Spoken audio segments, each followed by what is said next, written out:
भक्तों, आज जो बात मैं कहने जा रही हूं वो साधारण नहीं है।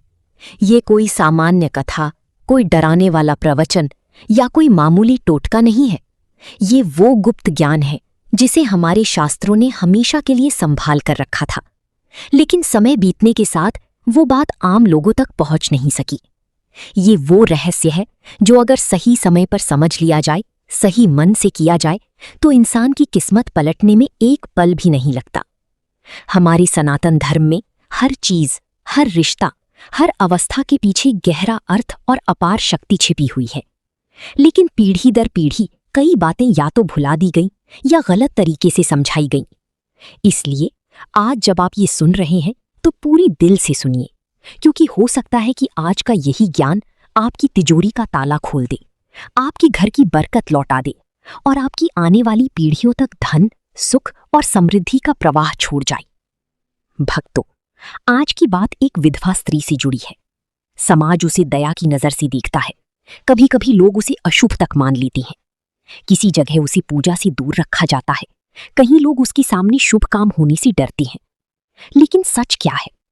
सच ये है कि जिस स्त्री ने अपने पति को खो दिया, जिसने अपना सुहाग खो दिया, जिसने अपनी दुनिया खो दी, वो दुनिया की सबसे शक्तिशाली आत्माओं में से एक बन जाती है। क्योंकि भक्तों, जब बाहरी श्रृंगार खत्म होता है तो भीतरी तेज जाग जाता है। जब मन का सबसे बड़ा दुख झेल लिया जाता है तो आत्मा तपस्वी बन जाती है। जब जीवन की सबसे भारी परीक्षा दे दी जाती है तो भीतर ऐसी ऊर्जा पैदा होती है जो किसी साधु, किसी व्रतस, किसी योगी से कम नहीं रहती। भक्तों, हम में से कई लोग लक्ष्मी को प्रसन्न करने के लिए सोना चांदी, बड़े अनुष्ठान, महंगे दान, इन सब की तरफ दौड़ते हैं। लेकिन हम भूल जाते हैं, ईश्वर दिखावे से नहीं, भावना से प्रसन्न होता है। ये है माता लक्ष्मी सोने से नहीं, पवित्र मन और कर्म से आकर्षित होती है। और सबसे बड़ा सत्य, जहां एक तपस्वी आत्मा का आशीर्वाद मिलता है, वहां कभी दरिद्रता टिक नहीं सकती। और एक विधवा स्त्री वो तपस्वी नहीं, चलती फिरती तपस्या है। वो त्याग की मूर्ति है, वो दुख से शुद्ध हुई आत्मा है। वो ईश्वर की सबसे करीब खड़ी होती है, क्योंकि जिसने संसार में सब खो दिया उसे ईश्वर ही सहारा देता है। इसलिए भक्तों, अगर किसी व्यक्ति की जीवन में धन की कमी हो, कर्ज न उतर रहा हो, दुकान न चल रही हो, नौकरी अटक गई हो, घर में बरकत न टिक रही हो, चाहे कितनी मेहनत करो लेकिन किस्मत साथ न दे रही हो, तो इसका समाधान पैसे, पूजा, अनुष्ठान या भागदौड़ में नहीं, एक तपस्वी आत्मा की कृपा में छिपा है। अब प्रश्न उठता है, ऐसी स्त्री से क्या मांगना चाहिए? धन, कपड़े, खाना, उपहार? नहीं भक्तों, इनके बदले आपको बस क्षणिक चीजें मिलेंगी। 2 दिन फायदा होगा, फिर वही दशा लौट आएगी। वो चीज जो मांगनी है वो अदृश्य है, पर उसका असर पूरा जीवन बदल देता है। और ये सुनकर पहले पल में आप चौंकेंगे। आपको उस विधवा स्त्री के दुखों का एक छोटा सा अंश मांगना है। हाँ भक्तों, दुखों का अंश। यकीनन ये सुनते ही मन में सवाल उठता है, कोई दुख क्यों मांगे? लेकिन यही वो स्थान है जहां गुप्त आध्यात्मिक विज्ञान छिपा है। जो लोग सिर्फ पूजा, प्रसाद और मंत्रों को समझते हैं, वे ये नहीं समझ पाते, पर जो कर्म और ऊर्जा का रहस्य समझते हैं, उन्हें यही भाग्य का दरवाजा मिलता है। क्योंकि भक्तों, दुख मांगने का अर्थ ये नहीं कि वो स्त्री दुखी हो जाएगी। दुख मांगने का अर्थ ये है कि आप उसकी बोझ को बांटने की अनुमति लेते हैं। और जब कोई इंसान किसी के दुखों को बांटने के लिए तैयार होता है, तब उसके जीवन से दरिद्रता और कंगाली भाग जाती है। कर्म कहता है, जो दूसरों का दर्द बांटने को तैयार हो, उसे ईश्वर खुशी बांध कर देता है। और जब विधवा स्त्री, जो तपस्वी आत्मा होती है, मन ही मन आशीर्वाद देती है, तो जिस घर में वो आशीर्वाद पहुंचता है, वो घर कभी सूना नहीं रहता। न पैसा रुकता है, न सुख रुकता है, न बरकत रुकती है। भक्तों, आज आपने रहस्य का द्वार खोल दिया है, लेकिन ये अभी अधूरा है। भक्तों, अब हम उस सबसे गहरे आध्यात्मिक रहस्य पर पहुंच चुके हैं, जिसके कारण इंसान का भाग्य ऊपर भी उठता है और नीचे भी गिर जाता है। ये रहस्य इतना सूक्ष्म है कि आम इंसान की नजर में दिखाई नहीं देता, लेकिन जो इसे समझ लेता है, उसके जीवन की पूरी दिशा बदल जाती है। ये बात कर्म, भाग्य और ब्रह्मांड के नियमों से जुड़ी है। आज मैं आपको वही समझाने जा रहा हूँ, लेकिन बहुत सरल भाषा में, ताकि जो पढ़ा लिखा नहीं है, जो वो भी पूरी तरह समझ सके। भक्तों, दुनिया में सुख और दुख यूं ही नहीं आते, हर इंसान इस जन्म में वही भोगता है जो उसने पहले जन्म और इस जन्म में किया है। जैसा बोया वैसा पाया, यही कर्म का नियम है। कोई अमीर क्यों पैदा होता है, कोई गरीब क्यों, कोई सुखी क्यों रहता है और कोई क्यों रोता है, इसकी जड़ इसी कर्म सिद्धांत में है। हर दुख, हर समस्या, हर गरीबी सब किसी न किसी पुराने कर्म का फल है। इसी तरह जो व्यक्ति बहुत खुश, सुरक्षित या समृद्ध रहता है, वो भी अपने पिछले शुभ कर्मों का फल भोग रहा होता है।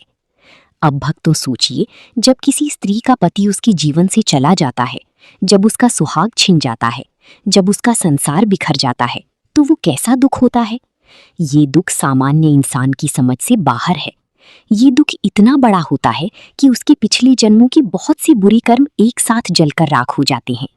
वो दुख जैसे आग बनकर उसकी आत्मा को तपाता है और वो स्त्री उस आग से गुजरकर सोने जैसी शुद्ध दिल वाली बनाती है। उसे दुनिया शायद अभागी समझे, लेकिन आध्यात्मिक दृष्टि से वो सबसे अधिक पवित्र और शक्तिशाली आत्मा बन चुकी होती है।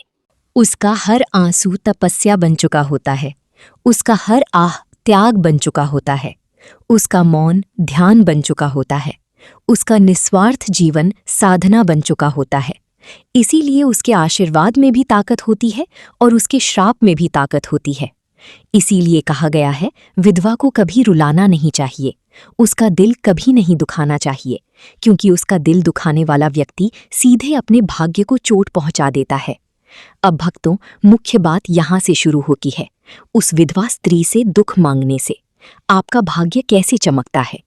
पहली बात, आप वास्तव में दुख खरीदते नहीं, आप दुख बांटते हैं। जब आप उसके पास जाते हैं और मन ही मन दिल से सच्ची करुणा से कहते हैं, माँ, जो दर्द आप अपने दिल में सह रही हैं, उसका एक छोटा सा कण मुझे दे दो ताकि आपका बोझ थोड़ा कम हो जाए, तो आप उस स्त्री से दुख नहीं मांग रहे होते, आप ब्रह्मांड को संदेश दे रहे होते हैं, मैं किसी का दर्द बांटने के लिए तैयार हूँ। ब्रह्मांड तुरंत आपके कर्म को पहचान लेता है, क्योंकि दुनिया में लोग खुशी छीनते हैं, फायदा लेते हैं, काम की चीजें मांगते हैं, लेकिन किसी का दर्द बांटना बहुत दुर्लभ है। और भक्तों, ये प्रकृति का नियम है। जो इंसान दूसरों के दर्द को बांटने के लिए आगे आता है, भगवान उसके जीवन की दुखों को बांटना शुरू कर देते हैं। उस क्षण से कंगाली हटने लगती है, धन का प्रवाह शुरू हो जाता है, भाग्य के बंद दरवाजे खुलने लगते हैं और बरकत, सफलता और शांति जीवन में उतरने लगती है। क्योंकि आपने किसी का बोझ हल्का किया, इसलिए ब्रह्मांड आपका बोझ हल्का कर देता है। आपने दुख बांटने की मंशा दिखाई, इसलिए ईश्वर आपकी सुख बढ़ा देती है। यही कारण है भक्तों, कई लोग मंदिरों में लाखों रुपए दान करके भी सुख नहीं पाते, और कुछ लोग किसी दुखी को सच्चे दिल से 2 शब्द बोलकर भी अमीर हो जाते हैं। क्योंकि ईश्वर चढ़ावी नहीं, भावना देखते हैं। माता लक्ष्मी हीरे नहीं, कर्म देखती है। भाग्य दौलत नहीं, मानवता का तराजू तौलता है। भक्ति, अब यहीं से आगे की बात शुरू होती है, और ये हिस्सा सबसे अधिक रहस्यपूर्ण और जीवन बदल देने वाला है। अभी तक आपने समझा कि करुणा और परमार्थ का भाव किस तरह भाग्य को पलट देता है, लेकिन अब समझना ये है कि ये सब केवल भावना भर नहीं है, बल्कि ये ब्रह्मांड का एक अटूट नियम है। जब इंसान अपने दिल में ये सच्ची इच्छा पैदा करता है कि अगर किसी का बोझ कम हो जाए तो थोड़ा सा दुख मैं सह लूं, तब उसी क्षण ब्रह्मांड उसके अंदर वो शक्ति जगाता है जिसके सामने दरिद्रता, असफलता और दुर्भाग्य टिक ही नहीं पाते। ये वो पल होता है जब मनुष्य भीतर से बदल रहा होता है, और जब मनुष्य भीतर से बदलता है तभी जीवन बाहर से बदलता है। भाग्य बाहर से नहीं पलटता, भाग्य पहले दिल के अंदर पलटता है। भक्तों, दुनिया में 2 तरह के लोग होते हैं, एक जो सिर्फ लेने के लिए आए हैं और दूसरे जो देने के लिए आए हैं। जो सिर्फ लेता है उसका भाग्य सीमित रहता है, लेकिन जो देना सीख जाता है उसका भाग्य अनंत हो जाता है। और देने की सबसे महान चीज क्या है? पैसा नहीं, वस्तुएं नहीं, बल्कि किसी के दर्द को थोड़ा सा बांट लेने की भावना। यही सबसे बड़ा दान, सबसे बड़ा तप और सबसे बड़ा पुण्य है। जब आप किसी विधवा माता के दुख को बांटने की भावना रखते हैं, उस क्षण आप उसका जीवन आसान बनाने की जगह उसके कर्मों को भी हल्का कर रहे होते हैं। और जब उसके कर्म हल्के होते हैं तो वो भीतर से दुआ देती है, चाहे बोल कर दे या बिना बोले, उसका आशीर्वाद सीधा आपके भाग्य में लिख दिया जाता है। याद रखना भक्तों, दुनिया में सबसे सच्ची दुआ उस इंसान की होती है जिसने दुख झेला हो, क्योंकि जो केवल सुख में रहा है उसकी दुआ में आग नहीं होती, लेकिन जिसने खोया हो, सहा हो, रोया हो, उसकी दुआ पत्थर पर भी फूल उगा सकती है। विधवा स्त्री के आंसू साधारण पानी नहीं होते, वे तपस्या की अग्नि में पवित्र हुए होते हैं। उसके दिल से निकलने वाली दुआ में वो शक्ति होती है जो इंसान के जीवन की सबसे बड़ी रुकावटें भी एक ही पल में दूर कर देती है। और जब आप उसके दुख के साथ खड़े होते हैं, बिना कुछ मांगे, बिना कोई पहचान चाहे, बिना कोई बदले की इच्छा रखे, तब ब्रह्मांड आपकी किस्मत को उस जगह से उठाकर उस जगह पहुंचा देता है जहां आप खुद भी कभी पहुंचने की कल्पना नहीं कर पाए थे। भक्तों, करुणा ब्रह्मांड की सबसे ऊंची तरंग है। धन उसकी छाया है, किस्मत उसकी दासी है और समृद्धि उसका परिणाम है। जिस दिन मन में करुणा पैदा हुई, उसी दिन घर में बरकत का प्रवाह शुरू हो गया। सोचो, एक दिल जो किसी और के आंसू मिटाने के लिए तैयार है, भगवान उसे आंसू कैसे देंगे? एक मन जो किसी और की तकलीफ बांटना चाहता है, भगवान उसे तकलीफ कैसे देंगे? ऐसा नहीं हो सकता। भगवान बहुत न्यायप्रिय है, लेकिन उससे भी ज्यादा दयालु है। जो दया की मार्ग पर चल पड़ता है, उसके पीछे खुद लक्ष्मी और नारायण चल पड़ते हैं। भक्तों, दुनिया में सबसे मजबूत व्यक्ति वो नहीं है जो बहुत पैसा कमाता है, बल्कि वो है जो दूसरों के दर्द को देखकर उसका हिस्सा अपने ऊपर लेने की क्षमता रखता है। यही तो असली धनी होने का मापदंड है। जो इंसान सिर्फ अपने लिए कमाता है, वो अमीर हो सकता है, लेकिन जो इंसान दूसरों के लिए जीता है, वो महाधनवान हो जाता है। धन केवल तिजोरी में नहीं रहता, धन हृदय में रहता है। और जहां हृदय में दया हो, वहां से धन, शांति, सम्मान और सौभाग्य कभी नहीं जाता। यही कारण है भक्तों कि कई बार आप देखेंगे कुछ लोग कम कमाते हैं, लेकिन उनके घर में कभी कमी नहीं होती, और कुछ लोग बहुत कमाते हैं, फिर भी परेशान रहते हैं। क्यों? क्योंकि समृद्धि मेहनत से नहीं आती, समृद्धि कर्म और करुणा से आती है। मन का विशाल भाव सौभाग्य को अपने पास खींचता है, जैसे चुंबक लोहे को खींचता है। जब दिल बड़ा हो जाता है, तब जीवन बड़ा हो जाता है। और ये याद रखना भक्तों, माँ लक्ष्मी घर में तभी कदम रखती है जब दिल में दया जीवित हो। जहां दिल में करुणा नहीं, वहां पूजा, मंत्र, करोड़ों रुपए और महंगी भेंट भी कोई काम नहीं करती। लेकिन जहां दिल में करुणा हो, वहां एक चुटकी चावल, एक बूंद पानी और एक सच्चा भाव भी भाग्य को बदलने के लिए काफी होता है।